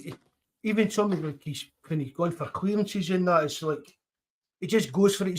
He's an old-fashioned centre back into the way he plays. You look at him, he's okay on the ball. Do you know what I mean? And I think, as I say, the balance that he gives on the left side of the fence, naturally, him and Taylor link up quite well. He's not what you would call a ball-playing defender or anything like that. But he's no nonsense, and he just passes the ball. And do you know what I mean? But you wouldn't want him stepping out of defence and try to fucking. Do you know what I mean? You would try to do a Van Dijk. But he still looks quite composed when he does have the ball. He's not like panicking or that. That's confidence, though. Aye, they're very Scotland saying, do we sign that for? No, I don't like him. I don't even think we need, because again, going back to Scales breaking through, I don't think we need him. Well, if you've got Carter Vickers and Scales as the top two straight away, then you've got Lagerbielke and Naurovsky. And then Kobayashi, but we'll not talk about him. Future Celtic captain Stephen Welsh, I know. I don't even register him now, that shows you. Do you know what I mean? But he's there, but he's still there, do you know what I mean? No, he's I still know. He's still the pecking order before Phillips. Scales, Carter Vickers, Naurovsky, Lagerbielke, Kobayashi, Scales. So there's 6 players before Phillips. You know what I mean? That's 7 centre backs we've got. So I think he was just brought in. I don't think there was ever actually any realistic that it was ever going to be a permanent signing. I think he was just brought in to cover the kind of injury crisis we had earlier on the season. I'd actually heard that the problem, the reason that they brought him in was because there was a fear that Carter Vickers' injury was going to go on a wee bit longer. Aye. Do you know what I mean? It was going to go on a wee bit longer, or there was potentially a recurrence. Do you know what I mean? Because he's... Aye. You remember, he actually... Ange took him out of the team.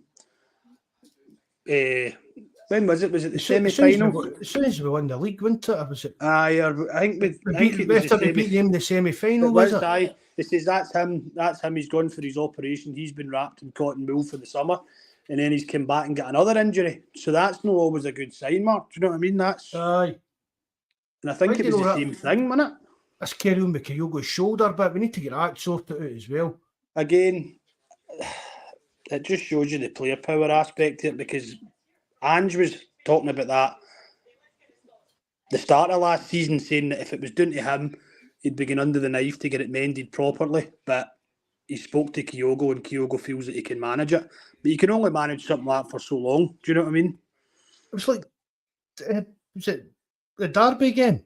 He done it and he ran up the tunnel and then came back out. Came back must have been like a bit like Lethal Weapon when Mel Gibson dislocates his shoulder for a bet and smart. He must have a wee Miyagi, Mr. Miyagi rubbing his horns to fix it. Do you know that? There's only some. I mean, that's obviously if there's like a collision and it pops out and they're able to just pop it back in. But that's not to say that that's always. What happens if he has a bad fall? That's just phone onto it. Phone onto it, or the way you phone to try and put your horn out and it jars it right out or something like that. Because at the end of the day, what we were saying earlier with the options we've got up front, and I really don't mean this to hate on the guy, but I wouldn't be very, very thingy about being the main man if Kyogo was out for 6 months, 9 months. Do you know what I mean? No chance. Because even if there is a player in there, as we've said, how long's it got to take him to get up to speed? Do you know what I mean? He's only getting 10 minutes here, 8 minutes here, 3 minutes there. Don't get me wrong. That can be the player sometimes. Sometimes that's actually what a player needs, Mark. Do you know what I mean? Just to get flung in at the deep end. He might have 2 or 3 ropey games to begin with. But if he knows within his cell that, well, I'm going to be the one that's starting game after game now. So the pressure's off a wee bit, if you get what I mean. Because it's like, he's the option. He's the one that's going to be playing. But whereas Kyogo's the main man, I don't see the point in players coming on for 3 and 4 minutes. No, neither do I. I know he's had 10, 15 minutes here. I don't think he's ever really had more than 20 minutes. He's only played about 90-odd minutes all season so far. Aye. I know. I was saying to Campsy the other night, but we're away to Hibs this weekend. Then next weekend we're at home to St Mirren. That's midweek, Mark. That's midweek. Is that a midweek game, right? Well, why not go then? Away to Hibs. Exactly. Away to Hibs. Away to St Mirren. Away to Hibs. Home to St Mirren on Wednesday night, and then away to Ross County next Saturday. And then it's the Atletico Madrid game. There's Jerry back. How are we doing, guys? Jerry? Aye, good as gold, thanks. Just saying to Bobby what I said to you the other night, Jerry, about why no start in this St Mirren game coming up. I think this will be a tricky game. They're doing not too bad, St Mirren now. I think we get away with changing him for Kyogo to get minutes to see what's happening with him. We've already said the boy needs a run of games. So fire him in and see what he's made of. And then by all means, if it's not gone well after the usual hour, put Kyogo on. Aye. Gives a couple of goals and finish them off. Never mind the St Mirren game necessarily, Mark. We was talking about the run we've had, the 6 away games. Once we play Hibs, that's 6 away games out of 10. We've got quite a kind of decent run of games coming in general anyway. So there might be a chance or 2 for him coming up. Do you know what I mean? So I'm sure there's a point we've got 2 or 3 home games in a row coming up. Aye. Nah, I would have no qualms about that, Matt. Firing him in, seeing how he gets on and giving him minutes.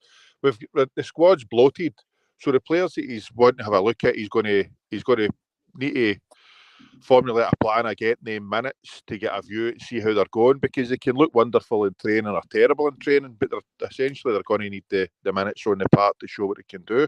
There's also the aspect to look at it though that maybe Rodgers doesn't fancy you.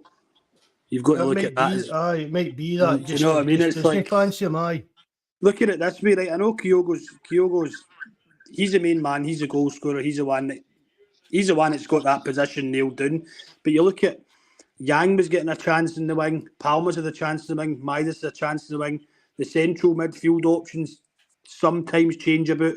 There's been loads of change in the centre backs. You've had change with the left and right backs. He's not really gave much at all. Do you know what I mean? That's fair comment. He just doesn't fancy him. Do you know what I mean? That's a fair shout, Bobby, when you think about it that way. Maybe it's just he's no. As I said to you before, I think he looks a bit kind of cumbersome, a bit kind of daft looking. I don't know what it is with him. I don't know if it's over eagerness and trying too hard, because that can make it look that way as well. But again, if you're looking at the guy he's replaced, he's no half the player that the big man was. Do you know what I mean? So what do we go for? Do we go for? It's got to be a big guy. It's got to be a big. Is it a replacement for Kyogo? No. Just a completely different option for Kyogo. But who becomes your number one striker then? Who's going to be sitting in the bench to? Well, what I'm trying to say is like all the other positions in the team have rotated here or there. People have had a chance. Kyogo has played most minutes in most games because there isn't another option that Rodgers fancies now. So maybe you need to get somebody in, and then that might. I know Kyogo's going to be the main man anyway, but it might just. I just don't feel as if Rodgers feels that owes that guy. It's a kind of backup / understudy for Kyogo, but you're looking for. I'm thinking more along the lines of. A backup stroke, but a completely different kind of player that when you're in games like the likes of last night in Europe, you throw the big guy on that's got different attributes. Do you know what I mean? Because we've only got one idea with Kyogo. Do you know what I mean? There's no... no alternative option. I'm talking about the kind of level of player, Bob. I'm not talking similar level, different attributes. And but are we going to find somebody that's going to be happy to come and sit on the bench? That's the problem. That's what happened with Jackie Mack. That's what I'm saying. Are we looking for an improvement? Let's be honest. Would you accept Celtic United buying a new striker in the summer? A good level of money. Say it was £10-12 million at selling Kyogo. Well, you're never going to know until it happens. That's the problem. Do you know what I mean? It's like... No, but what would you think if Celtic done that? I mean, I would be excited because of it. Rubbish, you know what I mean? But no, I would be. I think every fan would naturally be they'd be upset about Kyogo leaving. But if Celtic go out and spend 12 million on a striker, I think you'd be excited for the off. Do you know what I mean? But obviously the pressure would be high on that player. But there's somebody in the chat, Gregor Summers, saying you're going to think I'm off my nut. Correct. But I'd consider Shankland. Oh no, Jesus! I'm just typing back. You're off. You're not. I'm actually physically typing that there. See if I could go in that chat. I'd be blocking that guy there. I know. He's all right. But I know what he means by that. I do get. I know what he means. I know what he's getting at. That type of player. He's got to put it on the bar. No. I would see this is the thing. Do you think that's the formation Rodgers is going to stick with if he's here long term? I see that's a tough one as well, isn't it? See, so it's all right having managers are all going to have their own different ideas and formations, but you need the players to play your formation. So there's no point in them maybe going to he's preferred with the one up top, the three behind, and the two kind of sitting. If he's not got the personnel to play that. I don't know if it's a case he's going to continue playing the formation we've been playing, have wee tweaks, get his own players in, and then make his own stamp on it. I don't think he'll ever go with two strikers up top. I just don't think that's the way he likes to play. But if he was going to play with three behind and one, we've already said it before, Kyogo would be perfect for the playing just behind the striker. Aye, definitely. But I wouldn't. I'll be honest. See if they sell him for say whatever in the summer, and then bought a striker for 10, 12, I wouldn't be over the moon. I like the wee guy. He's a hard worker. He gives his goals. Everybody says he's no champion. He's got a couple of goals already in the Champions League. But I'd prefer to keep him and still be signing that striker. You would like to keep him purely because the wee man's temperament and his commitment to the club as well. Do you know what I mean? Because he's not in a rush to go anywhere. He's not wanting to go anywhere. See, it used to do my boxing when somebody went down, he was over wanting to shake their horn and try and help them back up. I used to chip it. Yeah. He's trying to be a wee fly man with it. Oh, he's no daft. He's quite. He's trying to be nice to them. He's trying to him.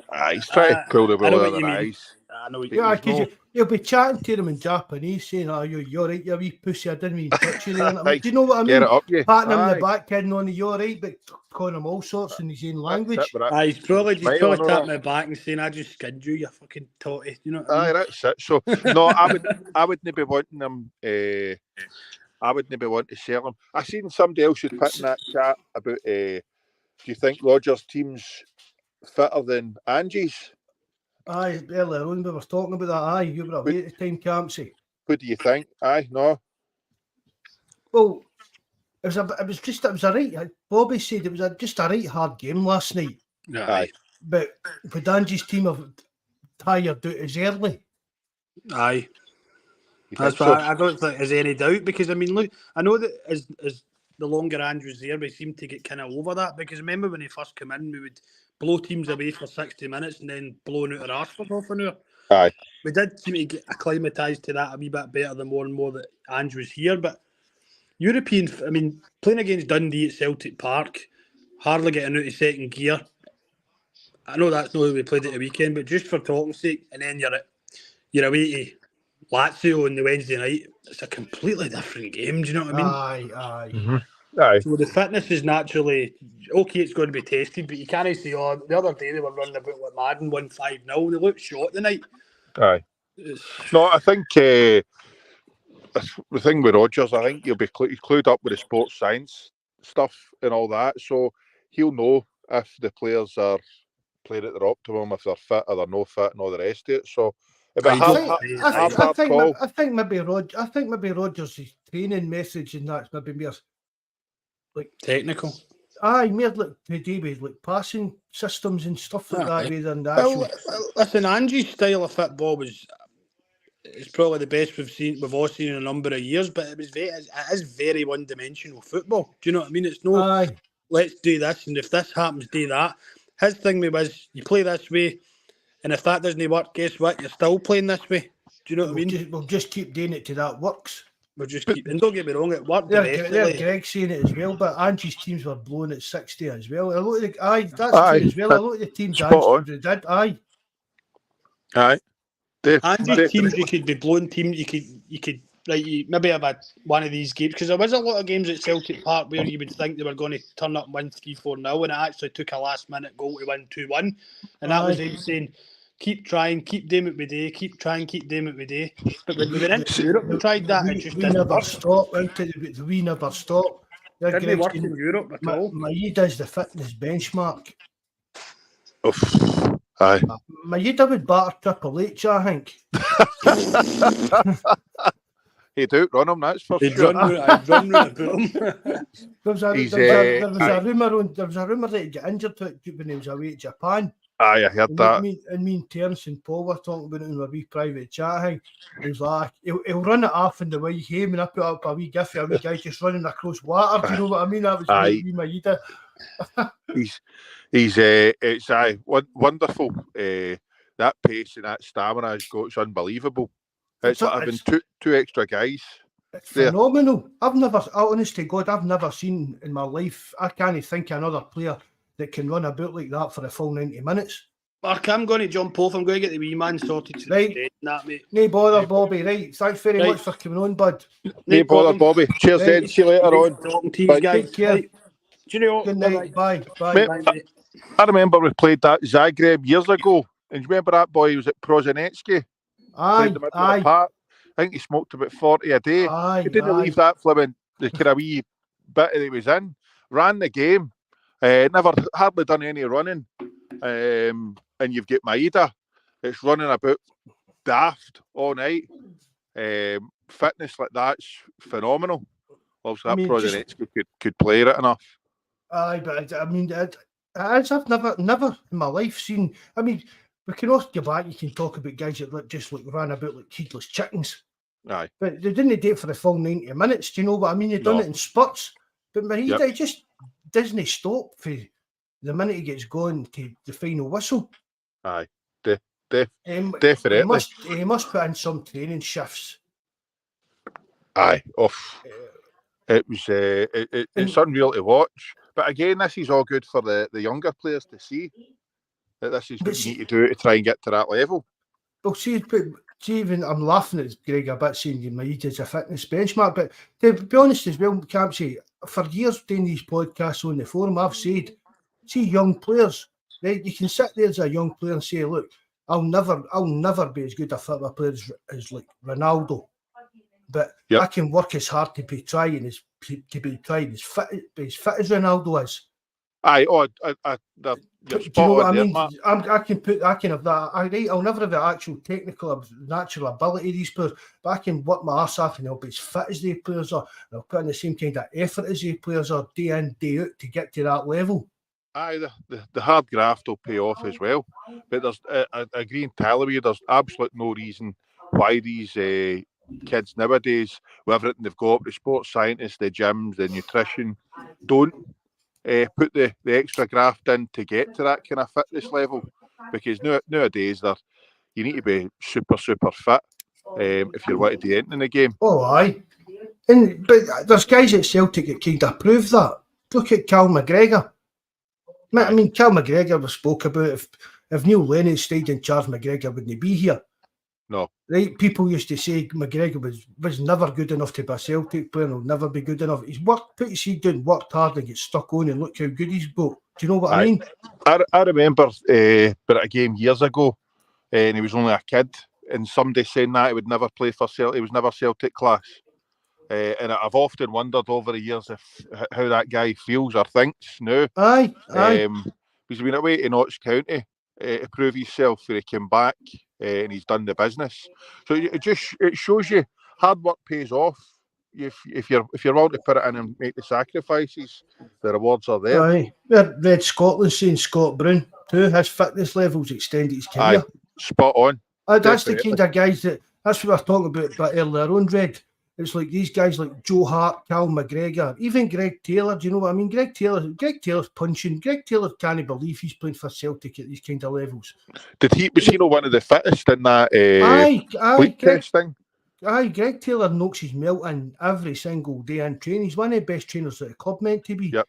And that's the guys you want to look at, the young players taking their examples to. I might never be as good as, well, I'm not going to say Greg Taylor, maybe hopefully we've got a left back in there that's got to look, Cal McGregor, I maybe not be as good as him, but I can be as fit as him and I can learn from him how to be a good player and how to live my life and stuff like that. Well, Brownie, just the thing with Brownie, I think it was Dyla. He had tried to set them the standards by saying this is the way you need to train, you need to do this, you should be living your life like that. And I kind of think when Rodgers took over, when he got rid of a couple of Brown's pals, I thought maybe the writing was going to be on the wall for him as well. But I think he understood it to knuckle down, start training hard and work with what he had. And 100%, it extended his career. And what a career he had. Aye. And getting back, I mean, I know we're not getting into the Ronnie Dyla argument again, but a lot of the sports science stuff that Ronnie Dyla put in place is still going on at Celtic. And definitely. Been extended, it took on to the next level and carried on to that way. You know, a lot of it was laughed at. A lot of this stuff that Ronnie Dyla brought in was laughed at by the press and the Celtic fans and stuff like that. But it's stuff that the top managers on the continent have been doing for years and putting in place for years. And Celtic's just continuing that on. That's it. He said the foundations were in place and what he was trying to implement was the right idea. But I just think he maybe tried to do too many changes at the one time. And there was too many of the party boy lifestyle run about that wouldn't be open for a change. Aye. I mean, here one for you. Now we keep talking about it. Do we need a director of football or that? But would you get Ronnie back for it? Yes. Would I get Ronnie? I would. Listen, I'm in the minority here, and I think it's maybe me, you, and Welsh have banged the drum for Dyler. I was a huge fan of him, and I know Loved the man. It's a bit controversial, but I really, really liked him, and I think if he had been backed properly and given more respect, then I think he could have done really, really, really well here. He's getting on. He's doing not too bad now, but I would love him back. See the way he's looking for the youth players to conduct themselves, the way he wants them to prepare, all the rest of the technical stuff, the tactical stuff. I think he's spot on. I think he's maybe too young to be director of football. You're wanting somebody a bit older, but I think it's a more modern way of thinking with football clubs with a director of football, and I think it's maybe a better way to go down. You've seen the look at the debacle across the city with them. You're not wanting every time a manager up sticks and leaves, that's you back to square one. That's the thing about it. Do you know what I mean? I've banged the drum for a director of football for years. One of the main reasons was it would have took a lot of the power away from Peter Lowell, but the other reason just was it's the modern kind of run that we have in the club run. And I mean, I just think that Ronnie Dyler, even you're saying he's a bit young for it, but it's for me, even the new. He would be an ideal candidate for it because we'll still get Michael Nicholson doing the CEO job, doing all the money side of it, and Ronnie wouldn't need to bother about anything like that. He'd be in charge of the scouting department, the sports science department, the youth teams and stuff like that, and just keep all that ticking over. And him and Brendan Rodgers working together, picking players and all that. Honest to God. He's modern thinking. That's a good thing. I think the two of them would be alike. But I always think the director of football, you're looking for somebody maybe no coming to the end of their career. It's got a wee bit more experience. However, I would have no qualms about Mr. Dyler back at all. As I say, I really liked him. And if it was I don't know if it's true, but you always hear the story about if it was for Dyler, we would have Tierney because he was getting ready to get shipped out the door. That was the same with Cal McGregor. Aye. So, I know we've got a lot to be thankful for him. But I don't know if Celtic will go down the director of football route. I just don't know if they will. If it's, as you say, it's deviating too much power away from certain people, or if they're prepared to pay two wages. That's probably a thing as well. But the wages side it. Has he ever had a director of football above him? I know at Liverpool they had that kind of. Aye, Leicester. Was Leicester? Who was there somebody in there? Aye, Leicester had a director of football as well, aye. But that was the thing. I mean, people forget that because it gets brought up all the time with Rodgers when they work with a director of football. He suggested John Kennedy getting the job at Celtic. Oh, did he? Aye. Not long before he left, Rodgers was piping up and wanted John Kennedy to get the director of football job. Right. And I mean, let's be fair, that's a big up John Kennedy. He's took a bit of stick off of certain other just people on the pod over the years. It was his fault he lost the league. Aye. You know what I mean? Things going up and down, but that was a big plus for Kennedy. But Sir Rodgers, I'm just trying to fight Leicester. But the majority of English teams have the new John Rudkin, and I'm sure it's the same guy. He's been here for years. See, it's sometimes you've heard that you think it's all about ego with Rodgers and how he wouldn't work with his way of the highway. But if he was open to having one, I don't think it would be a bad idea. However, you've just got to watch with clash of personalities. I would honestly, I'd like to think that Rodgers would have an input on it. Aye, he's got to. I think he's got to now that he's in the position. Aye. But then, yeah. Aye, John Rudkin took our director of football the 14th of December 2014. And that's I knew he worked under that. I mean, that Liverpool. They had did a committee. They had a Aye, committee they'd a that scout committee decided. and all that. Aye. Decided what was happening. I was talking about that last night. I mean, you think who was it authorised the 35 million for that Andy Carroll? Andy Carroll. And then- Was that no Dalglish? Aye, and then Was that Suarez, Dalglish? you think it signed Carroll and Suarez at the same time. And you look, I think they paid the less money for Suarez, and look at the player he turned out. And it just shows you they're not always going to get every signing right, no matter how much money they spend. There's no many big clubs that leave signing decisions down to the manager. No. And for me, it's no the way to go. Aye, as we've said, gone are the days of the manager going, dropping a plane and going looking at players. I mean, that's not what happens anymore. Even look at Ange, right? Obviously, Ange is responsible for like the signings of like Kyogo, Maeda. It's him he's alerted Celtic to these players. You know what I mean? Celtic's looked at them and says, well, if we can get them, that'll do us. But look at the other players we signed at the time. Do you think Ange had ever heard of Matt O'Reilly playing for MK Dons? Aye, no, I know. You know what I mean? I put a list of them up on the forum the other day. Ange made a lot of speak, but you can't say all the signings were great. So we just let Ange can claim all the good tunes. But Hiddeguchi, we're the Kobayashi. same. Aye, you're right. 100%. We're the same. I mean, look at it's for years. I mean, it was always getting said, Lowell was signing the players. I mean, look at the last time that Rodgers was here, the carry on with Shred. He was going on about wingers and hadn't heard them and all the rest of it. And then Fred came out and said that he spoke to him on the phone. Aye.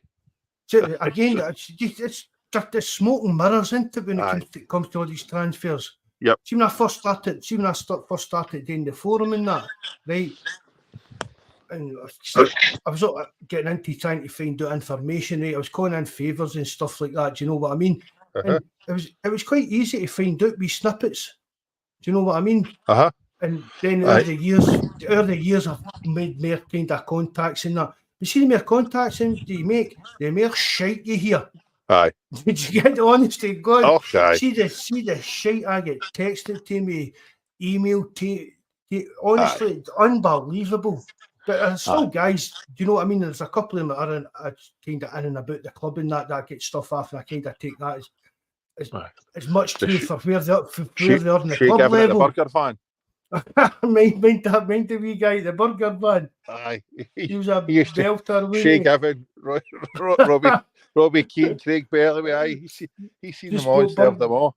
Just bought burgers off me outside Celtic Park. Aye. What about, do you think we're going to get a fine? You want to talk about that last night? Do you think we'll get a fine for it? We might, but I still don't see why. But I don't. See the thing about it. See if we were waving Irish flags. Would anybody bother? No, that's exactly it. See if we were flying Japanese flags for Maeda and Kyogo and that. Would anybody bother? Yeah, we get away with the Ukraine. The Ukrainian flag. Aye. So, I don't know if I think they're opening a big can of worms if they do. I mean, where do they draw the line? Well, that's the thing, but because it's like we don't want to involve with politics, but that's absolute garbage. I know Celtic, the club and the fans have always been involved in politics. Yep. You know what I mean? The people I can't even do this carry on years ago and that. I can remember buckets outside Celtic Park collected for prisoners during the maze and that. Anybody, do you know what I mean? That happened. You can't deny that.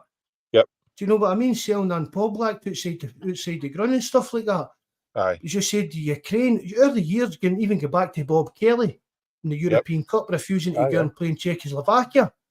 Aye. Do you know what I mean? So, see if Celtic fans want to turn up and protest against someone, I back them 100%. Aye, because it's the majority. I'm a Celtic fan, and the majority of Celtic fans, and they try to finger this blame onto the Green Brigade, and that's the wrong thing. That was an attack on the full Celtic support. There's a hell of a lot more than this, just the Green Brigade want to support Palestine. People think it's all a new thing in that. That's lies. I know Celtic fans have supported Palestine for as long as they've supported the Irish Republicans in that. Because the Palestinians supported them as well. Well, I just looked. I watched the game last night.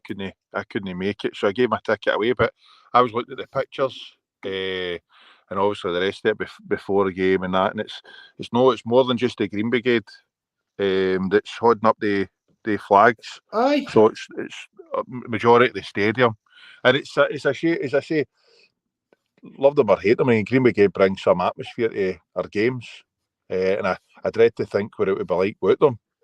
But that was the full or majority of the stadium last night that was involved, so it can't just be targeted at them. And they're shooting themselves in the foot by doing that, by targeting them. I keep saying this as well on the forum, Jerry. The Celtic supported Palestine probably before the majority of Green Brigade were even born. Aye. Oh, that's true. Do you know what I mean? That's it in a nutshell. This isn't a crew. This is just the next generation, the Celtic support. I mean, they probably do a couple of things. I'm not saying I don't agree with them. I'm probably daft wee boys. I've done things when I'm a daft wee boy that I'm not proud of. Do you know what I mean? But I'm putting that down to just like kind of, they could have worded that a bit better, or they could have done this. But I'm all for, that's the next generation of Celtic fans, and just if that's what they want to do, batter in and go on with it. They're not doing anything wrong. Well, I'll put it to you this way: if there's a stadium, there will be a stadium somewhere in Europe tonight full of Israel flags. Are they going to get a fine? No, definitely not. Feyenoord get a sort of 37,000 pound fine for just having a banner. And it was like the Green Brigade skull, with like the red circle with a strike through it saying "fuck Celtic." They got a 37,000 pound fine for that. It's just nonsense. All the UEFA fines. I've looked at some of the fines for teams over the years. Some of the ridiculous stuff they get fined for, and the figures they put in it. You just can't fathom out how they've managed to come to that. But it's just money making. That's just money making. That's all that is. See, we get fined for, I think it was pyros maybe at one game at Celtic Park. But for the same game, we also got a fine because the substitutes. That's exactly what it was. There's something wrong with them, and because people were standing in walkways. Aye, the logo was it never had one of the Champions League or whatever European logo, some daft like that. Stupid, aye. But that was quite a lot for a fine. It was more than I think they would have got for the pyros and all the rest of them. I mean, all the clubs, honestly, you can go into UEFA site and look at all the fines. But they only put up the kind of important ones. Even big, massive clubs like Real Madrid, you name it, they'll get a fine. See, for every game they play, they'll get a fine or something off UEFA. Aye. Oh, well, somebody said we got about 900,000 for that point last night. So that'll do nicely to go towards this fine, unfortunately. Aye. I think it's insane. We're sitting with £72 million in the bank. I read Scotland's just said that I know they've got 72 million hoarded in the bank, so they can well afford the fine. To hell with the money, human life is priceless. And that's what Bob Kelly said that back in the day. Something about money's no the Celtic's about kind of thing. I can't mind the actual quote, but it was a famous quote when he took out that stance against the invasion of Czechoslovakia. He said money's no the important thing in this matter. Yep. I seen. No, I think it was a team in Turkey had a big banner up as well. It was something like "Stay silent when kids are dying" or something like that. I mean, something like that as well. So you don't want. I don't care what religion or race there. You don't want to see anything like that. No, you don't want to see innocent kids, any race, religion, or whatever. You don't want to see innocent kids and women and even civilians getting killed or stuff. You don't. Aye, so it's got to be highlighted and on. Fair play to the fans last night for taking a stand and doing it. 100%. And honestly, I've said this before as well on the forum. See the guy Celtic greats. I mean, right, we're going about how much we love guys like Tommy Burns and things like that. See Tommy Burns, what do you think he would have thought of stuff like this? Oh, I don't know. It's Tommy was a legend, but he knew the principles and the values of the club. No, but just anybody, even guys like Jock Stein, they wouldn't be. It's just like this isn't right. Aye. That's not me taking sides. I'm taking no wines, whether you're for Israel, whether you're in Gaza, whether you're in Ukraine or wherever. Wains and women shouldn't be getting bombed or killed or anything with anybody. No, in this day and age. No, definitely. I totally agree with you, mate. They're bigger guys in the world who should step in and say, here, get a gripper, we're going to tell your boss for this. Aye, Do you know what? America. Do you know what? But that's the thing. Instead of taking us, why just say no? This just isn't happening on either side. We need to get a stop to this one way or another. Well, we need to put military in to fucking sort it out, or whether we sit around a table sort it out. But he's only bombing kids, he's only killing women, bombing civilians, and doing all this, cutting off electricity and water and stuff like that. It's wild. Talking about the Tommy Burns, we've been into that St Rock's Celtic Select game. Aye. We get talking to John Yogi Hughes. He was warming up, and it was usual, having a talk and a chat. And one of the boys, Gregor, had said to him, I think he'd mentioned something about Tommy Burns and asking him what he was like and he played under, and he was going on about how actual good a coach he was out on the training field, coaching where players should be, with the wingers, where he wanted them to go, how they wanted them to play. And it was like a modern day Jurgen Klopp or Pep, the way he was forward thinking, the way he wanted to get the ball down, knock it about, and play football. He said, honestly, the guy was second to none in the coaching field. And it's, as you say, I wonder what he'd make it. I wonder what it would be like now with some of the youth players that he's seen, that he dealt with, and how their careers went, and the way the club's heading now. I think he'd have been over the moon with a lot of it. I mean, he was a driving factor for that training ground.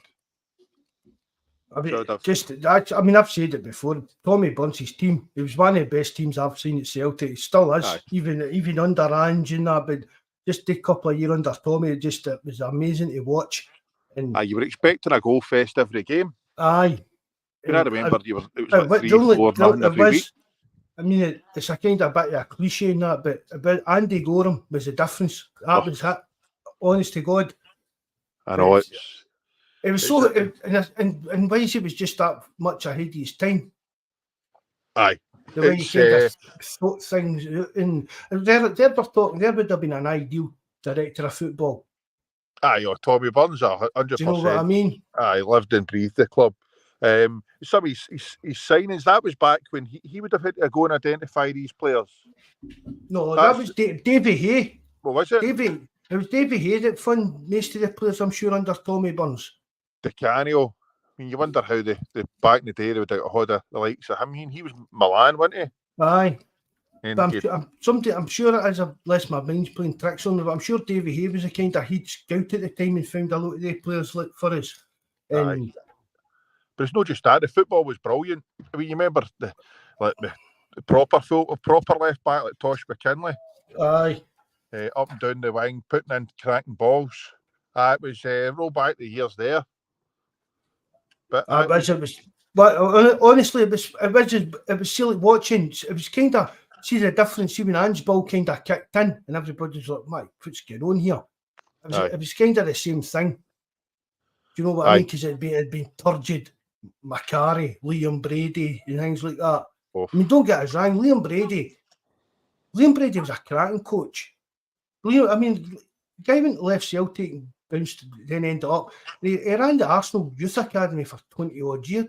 Yeah, do you know what I mean? Yep. Liam Brady came in and wanted to put in place like these kind of youth stuff and all that, and the Celtic board are like, aye, that'll be right. No, the old Kellys and Whites and that. We'll not be putting any money into the training ground and stuff like that. Nothing wrong with that Barrafield. Do you know what I mean? And stuff like that. But Tommy Burns, when it actually clicked in, like Andy Tom, I thought Andy Tom was a fantastic player. Aye. You know what I mean? Brilliant player, so he was, and guys like that, Big Pierre, Cadetti. Do you know what I mean? It was you said Di Canio. It was players you never thought. Di Canio was one of the best players that ever to come into Scotland, even though he was only here for a year. A season. He really was. He's one of the best players that ever been in Scotland. Aye, it was just a shame that majority of the Celtic teams keeping all these players together for any duration. We see the teams get broken up quite quickly. But as I say, I used to be a kid. That's when I kind of first started going to watch Celtic live. Get used to get tickets and then off my dad's pal, and going to watch them. You were in Dreamland, and then obviously after that, the other ones got to see Henrik, but going to watch Di Canio, Cadetti, Tom, Van Hooijdonk was fantastic, and as you say, the football was unreal. And see back then, but see really back then, I mean, when was that? We're talking about 95. I was 21. What age were you? In 95, 12. You were 12, right? Well, see, even at my age of 21, see like, the players couldn't do any wrong. See, if you heard gossipy, Big Pierre's no wanting this money and that, you didn't care because it was just what went on in the park. That's all you cared about. See, now you need to know every single intricate detail of what a player had for his dinner today. Aye. Oh man, he had a burger. He's in the huff. He's eating greasy fat. He's in the huff. He wants to leave. Do you know what I mean? Back then, all you bothered about was what was on the park. But looking back, a lot of them were a bit. Do you know what I mean? They talk Big Pierre and it came out, even to get that to a homeless guy and stuff like that, and just the arrogance of it. Aye, that it's different. It's different times now. I mean, it's this social media, mobile phones, and all the rest of it. Players are scrutinised. I mean, look at talking about the forum. I don't know how many times I can click in that the forum umpteen times a day, looking for updates and things, and people put their points of view. And you've always got somebody that says they know this and know that about a player. So it must be murder nowadays living as a player because there's cameras about. You can't do anything at all. Aye. I mean, see, when a young player, and you've seen it happen, a young player that's maybe on the fringes of any kind of top club, even down in England and stuff like that, you've kind of maybe heard of them, but then the next, Jerry, you've no left me. Jerry, come back.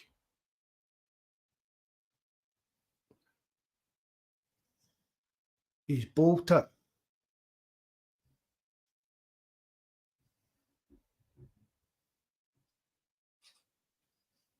I don't know what happened there, lad. Sorry, but Jerry's not coming back. We'll just call it a night anyway. Then that's 25-9.